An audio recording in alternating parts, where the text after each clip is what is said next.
Imagine you're just trying to pilgrimage to help folks in need when a horny old bastard won't leave you alone. This is the Australian Aboriginal story of the star cluster called the Seven Sisters. The version I'm sharing is of the Martu people. The Seven Sisters were from a big family of sky women. They descended to the dusty deserts of Australia to create the watering holes that are sacred to the Aboriginal people. It was hard work, and the original large company eventually dwindled down to just the Seven Sisters. And their troubles were only beginning. For a lascivious old trickster named Yurlu had caught sight of the ladies and taken a liking to them. He desperately wanted to take one of the sisters to wife.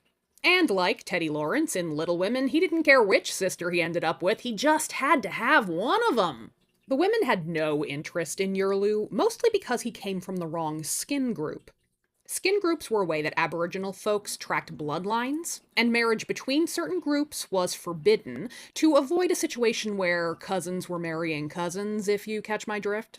But Yurlu's lust couldn't be tampered, and thus began a long journey across the desert as the old man tried to get some sky nookie. And Yurlu wasn't the only man who wanted a piece of these sky sisters. At one point, the women ran into a tribe of men who had never set eyes on any women before. And they took one look at these astrological beauties, and their pants parts got real pointy. But don't you dare underestimate a sky woman. Those gals took their digging sticks, and they beat the tribe of men until they backed off. Yurlu tried many methods of catching the Sky Sisters, but his most audacious by far was turning his shaft into a snake and sending that slithering across the desert after them. Talk about erectile dysfunction. When the women spied the snake chasing after them, they picked it up and threw that crotch serpent into the horizon. In a last-ditch effort to get away from the dirty old man, the women flung themselves back into the sky. But that damn trickster followed right after them. So when you see the Pleiades pursued by Orion's belt, you're also seeing that ballsy bastard Yurlu chasing the Seven Sisters across the night sky.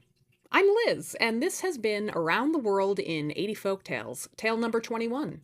Here are my sources, and there are some really good ones in there. In fact, I'm going to start making some playlists over on my Tube of You that's going to include some of my research for these stories. So if you really want to dig deep into the nerdy folklore, you can check them out. Where should we travel to next?